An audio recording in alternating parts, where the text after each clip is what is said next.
What's up, everybody? Lugo here at Candy People's Champ. Hey, right now we're doing the second video in the Art Graver 3 review by Katway. The first video was basically an unboxing, show you what I had and whatnot. So I made a couple little improvements to it. Real quick, I was not aware that this little holder, you know, you could screw it to the edge of your bench or wherever to hold your hand pieces, or I like to use it to hold my micromotor.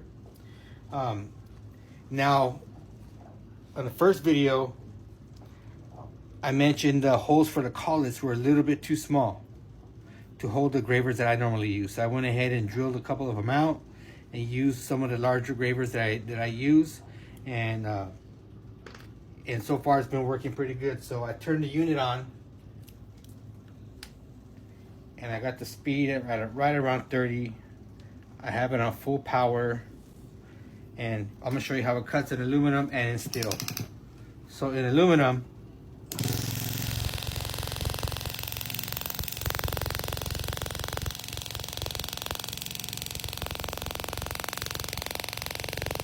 you're able to get a pretty nice deep wide cut.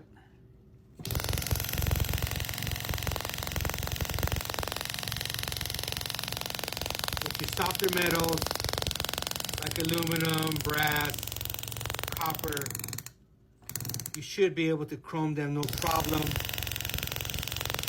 I mean, you should be able to engrave deep enough to chrome no problem.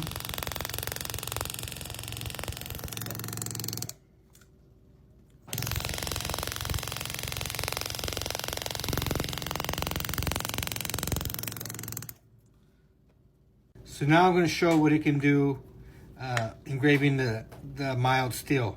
So just for the record, I have the heavy piston in this particular handpiece, and the secondary handpiece, I have the lighter piston in it.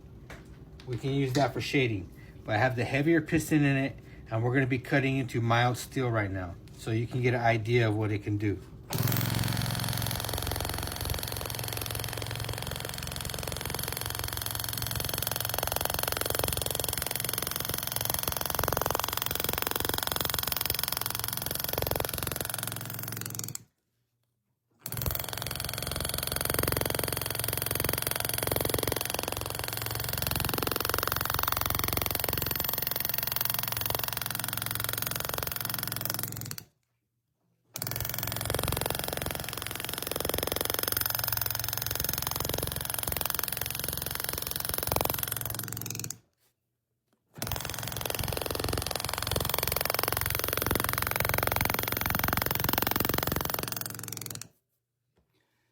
So depending, if you look a little closer, depending on how deep you cut or how you control your graver, you should be able to get deep enough cuts.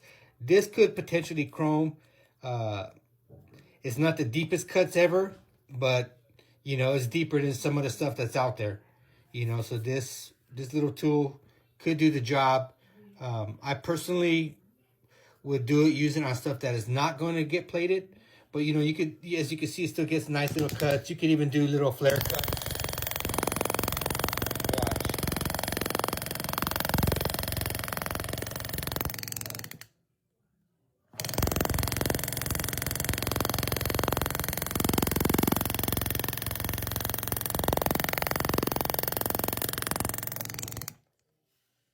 So, but keep in mind, I had to widen the hole to use the larger gravers that I normally use. If you don't want to do that, you can use smaller carbide stock and make your own. I made a little flat out of carbide stock, which I'll show you right now what it can do.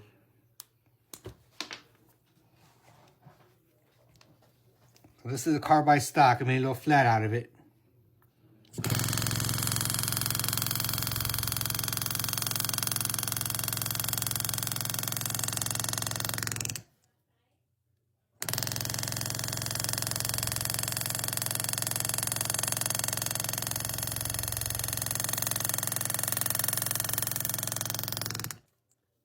So as you see, you can still cut pretty nice in the steel. Nothing against the gravers that came with the machine. I just like to use my own. You know, so this is what worked for me, using either the small carbide stock or the larger gravers that I normally use. But yeah, it cuts well in the steel. It cuts well in the softer metals.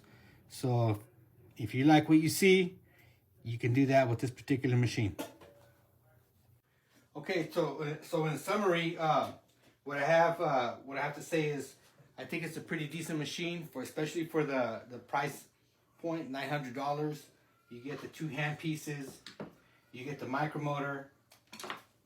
You know, so the 2 hand pieces, you can switch back and forth. So you switch it over. So you get the 2 hand pieces. You can switch it over to your micromotor. And it goes the other way. So for a 3-in-1, no compressor, you know, the choice is yours. You know, but you saw the work that I can do with it. And if there's something that grabs your attention, go ahead and go for it. You know what I mean? If not, then hey, no biggie. All right? Thank you, everyone. Peace.